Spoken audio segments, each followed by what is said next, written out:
Tubers and trolls, Chris here with Telesplash Gaming. And before I get into the content, I just want to let you guys know that I'm going to be going to my first Comic-Con event. I'll be at Emerald City Comic-Con this Friday all day. So if you see me, make sure to stop and say hi. I'd love to see everybody there. I'll be doing some videos, I'll be doing some recording, I'll be taking some pictures. So I'll have a little montage on one of my next videos the next couple weeks of my Comic-Con experience. So if you're there, make sure to say hi. With that being said, the last week has been pretty busy in the gaming world. We've had a lot of really kind of big announcements coming out of nowhere. We have EA pulling out of E3, we have Nintendo jumping into the VR world, and then we have Google taking a big leap of faith and jumping into the home console market with their potential Project Yeti. So, let's talk about what I know, what I've read, what I've seen, and here's some feedback from you guys. Let's get into it.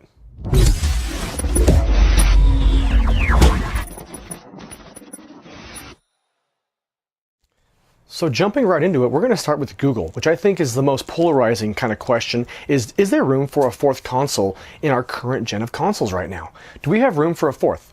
So in October, Google kind of put a patent in there for a new controller. You can see it here. Pretty simple, looks kind of like a PlayStation DualShock controller, a little bit of a Microsoft Xbox controller, real basic. If you're going to create a new console, the number one way to get rid of your audience is to create a crazy controller nobody knows how to use. Nintendo has done it right. They obviously have done it well. They've had some pretty basic controllers, and then they started moving to some crazy stuff, but you can't be a Nintendo on day one. So Google is jumping in. They have this patent for a controller, and then over the weekend, it kind of leaked that they've got a Project Yeti is the name of it, and that they're going to be doing the game developers, I think, conference on March 19th, and that's coming out, and they're going to be doing the official announcement. So a little bit of a leak. You can see the controller design here, and you can see where an artist kind of did a rendition of it and showed it. Pretty basic. It's kind of looks a little wonky. Doesn't really look super premium, but I'm sure they're going to clean that up. Google has deep pockets. They're not going to put out a piece of junk. But you know what? That's the biggest question, is do we have room for a fourth?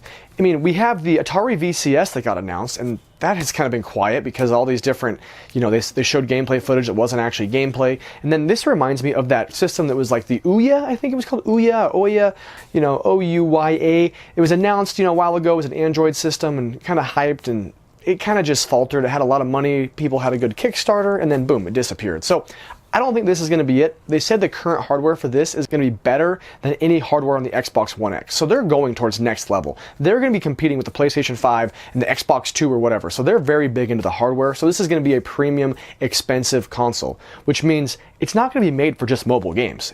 They're looking to get into some big third-party games. They're going to want the nice, expensive, immersive, high-level graphics games. We're not going to be playing mobile Android games on this, although that will probably be an option. Another rumor was that SEGA partnered with them. So SEGA has been pretty quiet this year. I don't really think of any games that are coming out besides like Shenmue, and Shenmue's been announced for so long that doesn't really count in terms of like new announcements. So SEGA has been quiet. So maybe there is something with SEGA and Google partnering to create some third or first party games, you know, from SEGA. So I don't know. That's just all rumor. But on March 19th, we're going to know a little bit more about it, and I'm really curious to hear what they have to say. Now, with that being said, is it time for another console to join? Is this a great time to join the market? I don't think so. My personal opinion is this. We said the same thing when Microsoft Xbox came out, but looking back, it was a perfect time for a new console to hit the market. And this is why. SEGA was dying. The Dreamcast was the big last hurrah, and as amazing and as great as the Dreamcast was, we just didn't appreciate it as gamers. It was ahead of its time. And so because of that, the Dreamcast died, and then the GameCube came out, and people were a little disappointed in the GameCube because it was a little kind of funny, boxy shaped. It was more kiddie still. We were looking for more adult kind of themed games, and Nintendo just wasn't bringing those to the table at the time. And the big one was PlayStation 2, and PlayStation 2 took advantage and crushed it, and that's why it's the greatest selling console ever. Well, Microsoft was smart to bring in the Xbox during that time, because they knew Nintendo and Sega were down, and all they had to compete with was Sony. And you know what? They didn't sell as many, but it gave them a strong foothold, so when the next generation came out, boom. The Xbox 360, you know, it was incredible. It was probably the best console of that generation. You know, and the Wii, I love my PS3, but I've got to be honest. So that's not happening today, though. Right now, we're not having that. We're not in the middle of a down year. Nintendo is doing amazing with the Switch. The PlayStation 4 is the best-selling console of this generation right now. And the Xbox, even though it's not the best-selling console, is still amazing. It's great. The Xbox One X is the most powerful console on the market. So all three of them have their specific niche, and they're all doing great. There is not really room for a fourth to pop in and take advantage of someone's, you know, less than stellar appeal right now. All three of them are doing great, and that's why I don't think that Google has a ton of room. They have no room for failure. They can fail because they have a lot of money and they have deep pockets. That won't hurt them so bad. But in terms of the audience, if they don't put out something stellar, I don't think it's going to sell that well, and I think it's going to become just another, unfortunately, like a SEGA console or an Ouya where they tried, it just couldn't quite hold up. So that's my thoughts on the Google console. What do you guys think? Next up is EA pulling out of E3. Now this isn't huge, this isn't groundbreaking, but it's just a bummer because E3 is slowly losing a little bit of ground every year. So EA has joined Sony and they're no longer going to be having a booth or doing their event at E3. They're going to be doing their EA Play later this summer, and they're going to be doing some live streaming during E3 to kind of counteract not being there. Which, you know what, that's something. But at the end of the day, if you're a fan, it's like going to a rock concert or any concert. You want to see all your favorite artists at like a Lollapalooza playing together. You buy one ticket, you get to see them all. You don't want to buy 5 or 6 different tickets and go see 5 or 6 different events. If you're able to do that, great. But as a fan of this event, it's really a bummer. I love following it online. I've never been, but I love being able to kind of go from like, you know, room to room and see some of the stuff people are posting on Twitch and Twitter and Instagram and kind of hear about it. And so it's a bummer that they're pulling out. So EA is pulling out. It's just one of those, you know, formalities with the way the world is now, and with the internet being this monster and live streaming, you can almost live stream and get the same response. So I don't blame them, but as a fan, it is a big bummer. Last on the agenda today is going to be the Nintendo Labo VR. Now, Labo itself, to me, it's not for me. I'm not big on building. I've never really cared about, you know, the cardboard and making stuff. I just want to play the game. Put the game in the system. Let me have a controller. Let me enjoy it. You know, the VR portion, it's cool. You know, the VR has been neat. I've played on PlayStation. I've gone to a kind of a cafe where you do a VR cafe, and it's really neat. It's fun. But now we're getting into the part where we got cardboard VR. I mean, what are we talking about? Like, I don't understand where this is coming from. It's like 80 bucks, and you're going to build it. You can see it on screen here. They have a few different kits you can buy. And you know what? It might be really cool. But it's such a kind of like a flash in the pan. You know, VR a little bit reminds me of like 3D. Like, remember when 3D TVs and all the movies were in 3D were so big a few years ago? And like, you had to buy a 3D Blu-ray player, and you wanted to have a 3D glasses, and you had to get the 3D TV, and now it's like nobody cares about 3D TVs.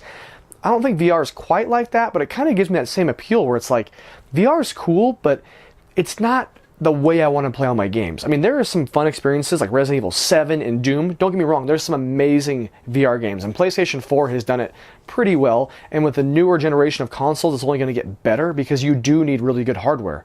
And that, again, Nintendo is not known for their hardware in terms of their power. I mean, they're not care about processing and RAM. They care about the experience. So maybe this Labo kit is going to be cool. But for me, like, I don't like building stuff. I hate those kind of games. I don't want to put stuff together.